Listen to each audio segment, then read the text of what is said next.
শুক্রবার বলে কথা, বাসায় মানুষ মাত্র 4 জন। সকাল সকাল ঘুম থেকে উঠেই একটা টস হয়ে গেল যে আমি এবং আমার 3 ছেলে একটা জিনিস খেতে চেয়েছি আর আপনাদের ভাইয়া খেতে চেয়েছে আরেকটা।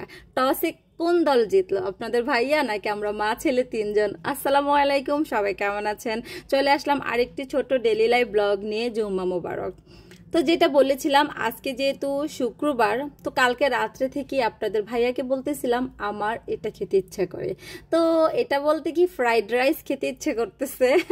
তো এখন তো আপনারা বুঝেই গেছেন ফ্রাইড রাইস খেতে ইচ্ছে করতেছে। তো আমার 2 ছেলে তো লাপালাপি শুরু করে দিছে, হ্যাঁ হ্যাঁ আম্মি ঠিক আছে ঠিক আছে। তা আপনাদের ভাইয়া আর কিছু বলে নাই।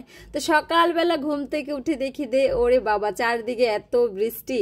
তো আপনাদের ভাইয়াকে বলতেছিলাম যাও মুরগি নিয়ে আসো, তো বলতেছে ধুরো আজকে এগুলো খাওয়ার দরকারই নেই, আজকে তুমি ভাতের চাল দিয়ে একটা খিচুড়ি রান্না করো, চিকেন ফ্রাই করো, আর হচ্ছে ভর্তা করো, এগুলো টোগুলো করো, মানে তার রেসিপি এগুলো।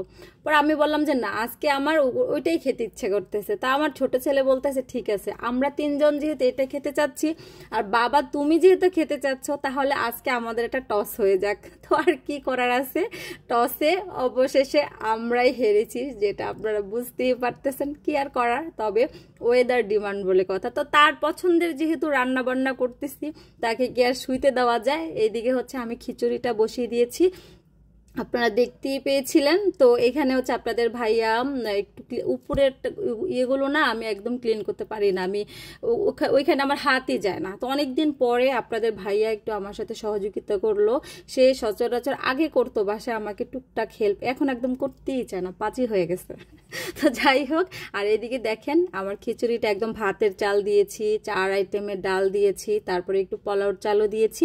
এখন নামানোর আগ দিয়ে একটু ঘি দিয়ে দিব আর ধনে পাতা দিয়ে দিব, সুন্দর একটা ফ্লেভার আসে। এবং বড় পাতিল, আপনারা দেখেছেন এর ফাঁকে কিন্তু আমি একটু পাতিল চেঞ্জ করছি, কারণ আজকে যেহেতু একটু বেশি করে খিচুড়ি রান্না করেছি, যেহেতু বাসায় হেল্পিং হ্যান্ড আছে, আপার আছে, তাদেরকেও দিব, যেহেতু মানে বৃষ্টির দিন, তো চিন্তা করলাম যে একটু বেশি করেই রান্না করি।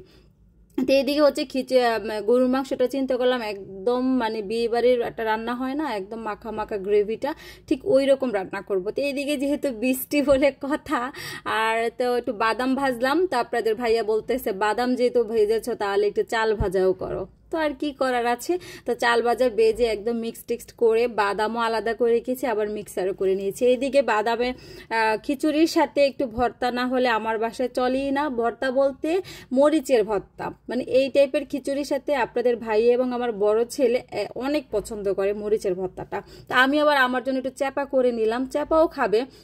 তো 2 পদের ভর্তা আর খিচুড়িটা হচ্ছে। আর এইদিকে হচ্ছে এই খিচুড়িটার সাথে চিকেন ফ্রাইটা, আপনারা জানেন আমার ব্লগে আগে যারা দেখেছেন অনেক মজা, যেটা আমি আমার ভাইয়ের কাছ থেকে শিখেছি। ব্যাচেলরদের বাসায় এটা খুবই জনপ্রিয় একটা খাবার, সংক্ষেপে চিকেন ফ্রাই আর হচ্ছে ইলাটকা ভাতের চাল দিয়ে খিচুড়িটা। তো যাই হোক, এখানে একটা মুরগি এনেছে, পুরোটাই আমি নিয়ে নিয়েছিলাম, শুধুমাত্র বুকের একটু রেখেছি, সেটার জন্য ফ্রাইড রাইস বলেছি। সেটা কি না খাবো? আজ না খাইছি কাল তো খাবো। তো যাই হোক, এদিকে চিকেনগুলো হয়ে গেছে। চিকেনগুলো আপনারা দেখতে পাচ্ছেন, যেহেতু এটা খিচুড়ির সাথে খাওয়া হবে, এক পাশ একটু ভাজা হলো, আরেক পাশ কিন্তু অত বেশি কড়া করে ভাজা হয় না। তো এরকমই ভাজা হলে মানে খেতে অনেক মজা, আর খিচুড়িটাই চিকেন ফ্রাইটা দিয়েই মজা লাগে। তো এই তো, আজকে আপনাদের কার বাসায় কি কি রান্না করলেন অবশ্যই কিন্তু সেটা জানাবেন। আর আজকে শুক্রবার, কোটা আন্দোলনে যারা যারা মানে শহীদ হয়েছেন সবার স্মরণে সারা বাংলাদেশে মসজিদে আজকে হচ্ছে দোয়া পড়ানো হচ্ছে। দোয়া করতেছি আল্লাহ তাআলা তাদের যেন জান্নাতবাসী করেন এবং তাদের পরিবারকে যেন এই শোকগুলো শোয়ার মতো সে ধৈর্য দেয়, এটাই। তো যাই হোক, এই তো আমি বলেছিলাম গরুর মাংসটা ঠিক এইভাবে রান্না করব, ওইভাবেই হয়েছে। তো আবার আরেকটাও কি, আমিও মানে টসে হেরে গেল, করতে পারতাম, মানে চাইছিলাম যে বেশি কাজ করব না, অল্প স্বল্প কাজ করব, বাট দেখেন লাস্টে সব ঝামেলার কাজই করলাম। এই তো 2 পদের ভর্তা, চিকেন ফ্রাই, সালাদ, তারপরে ভাতের চাল দিয়ে খিচুড়ি, গরুর মাংস। আলহামদুলিল্লাহ, দেখে তো খুব মজা হয়েছে, তবে আমি এখনো খাই নাই, খাওয়ার আগেই ভয়েসটা দিয়ে দিলাম। আর এখানে হচ্ছে আমার হেল্পিং হ্যান্ড আপা আছে, আপাকে হচ্ছে বেড়ে দিচ্ছি বাসায় নিয়ে যাওয়ার জন্য, আর আরেকজন আছে ওকে হচ্ছে খাইয়ে দেব। আর এদিকে হচ্ছে সব আইটেম থেকে একটু একটু করে দিচ্ছি। আর চিকেন ফ্রাই 1 কেজি দিয়েছি, কারণ আমার বাচ্চারা তো জানেনি, ওরা হচ্ছে চিকেন ফ্রাই দেখি আম্মি কখন ভাত খাবো কখন ভাত খাবো। তো যাই হোক, কেমন লাগলো আমার আজকের এই ব্লগটি। আসসালামু আলাইকুম, সবাই ভালো থাকবেন, রিসা লাইফস্টাইলের সাথে থাকবেন।